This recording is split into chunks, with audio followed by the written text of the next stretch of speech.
The opposition is welcoming today's approval, final approval, at least for construction to commence on the Adani Carmichael coal mine in Queensland.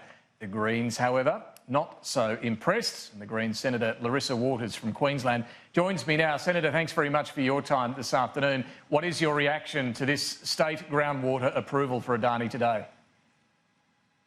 Hi, David. Good to be with you. Well, what an absolute shocker. You can't address climate change by approving new coal mines. And this groundwater approval that was given by our state, Queensland Labor government today, flies in the face of all of the warnings of a good 7 top water experts that just told us in the last week that this is going to stuff up the groundwater system and possibly suck dry an ancient million-year-old spring system. Now, we're in crippling drought in Queensland and farmers are very worried about where their water's going to come from. And meanwhile, this big coal mining company is getting a free ride and it's getting fast-tracked approvals. They're going to make climate change, bushfires and natural disasters even worse.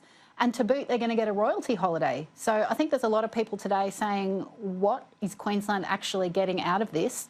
And they're pretty cross that both big political parties are bending over backwards to do the bidding of this multinational coal company.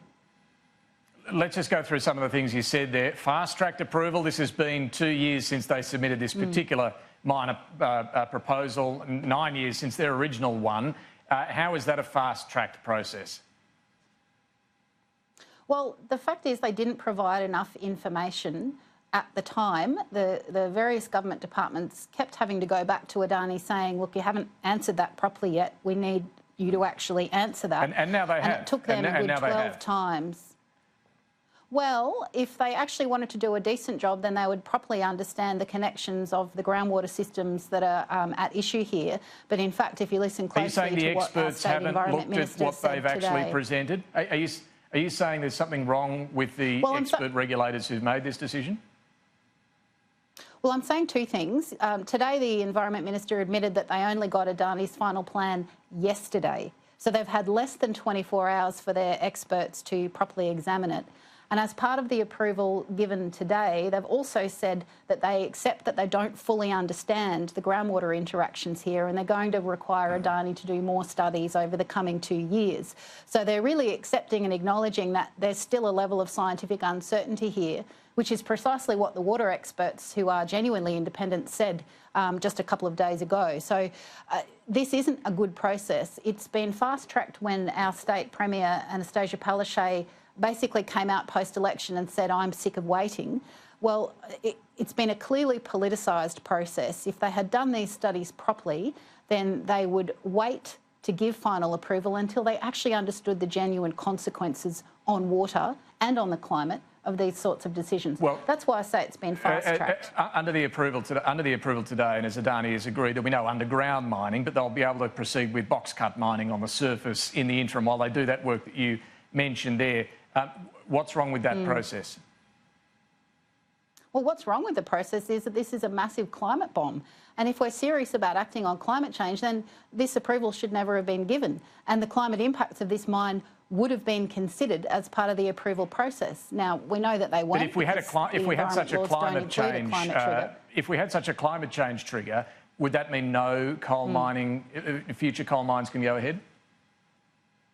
Well, logic would say yes, but it's always at the discretion of the minister, which is exactly why we think that there should be an independent process that's really driven by the science and by a genuinely independent federal environment authority, rather than the highly politicised process that we've seen successive environment ministers federally and state go through. Do you accept that would be a big decision for the Australian economy, though, to say no more coal mining?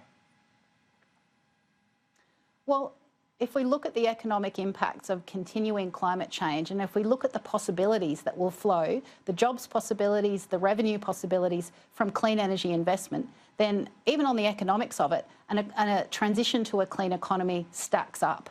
It's only the coal barons and their very generous donations to both sides of politics that are standing in the way of the progress that the rest of the world is already starting to make. You saw Norway, I'm sure, overnight with its sovereign wealth fund, the biggest one in the world, divesting from coal. It's no longer a good investment, and yet it seems that Australia and our politicians here, certainly from the big parties, are blinded by those donations they get from the coal industry. People want jobs, yes, but they don't want dirty jobs in a coal mine where they're going to be replaced by a machine at the drop of a hat. Well, I think in Queensland, and that are going to protect our climate. I'm not sure in Queensland if that's... I'm not sure in Queensland that's the view, Senator, and we saw that pretty vocally at the election, didn't we? People are happy to take coal mining jobs. People want those jobs.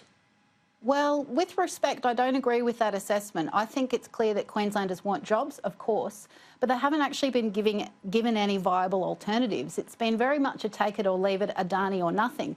Now, I think that's selling out those communities. I think they deserve to be consulted and asked what sort of future economy they want for their region. It's clear that global economics is making the coal industry dwindle. And if we're not ready for that, then those communities will suffer real shocks. All right. Now, the companies aren't going to stand by the workers, they're just going to sack them. Let me ask you finally, Senator, what now for this particular Carmichael coal mine? Are you going to support or encourage any activism to physically stop the work going ahead? Look, I'm sure that the movement that's built for a safe climate with genuine clean jobs and a transition for those communities, that movement will just continue to grow. So I expect people will keep hitting the streets. But it's really important to understand that legally there are still outstanding approvals. This mine is not a done deal. They still don't have their railway approval. They still don't have their pipeline approval. There are still 2 federal research plans that need to be considered before they can break ground. This is still very premature. They still don't have proper financing. And of course, if they're paying any attention to global economics, they'll simply just give up now and start actually engaging with rural Queensland about genuine, realistic job prospects and economic transitions. But we'll see.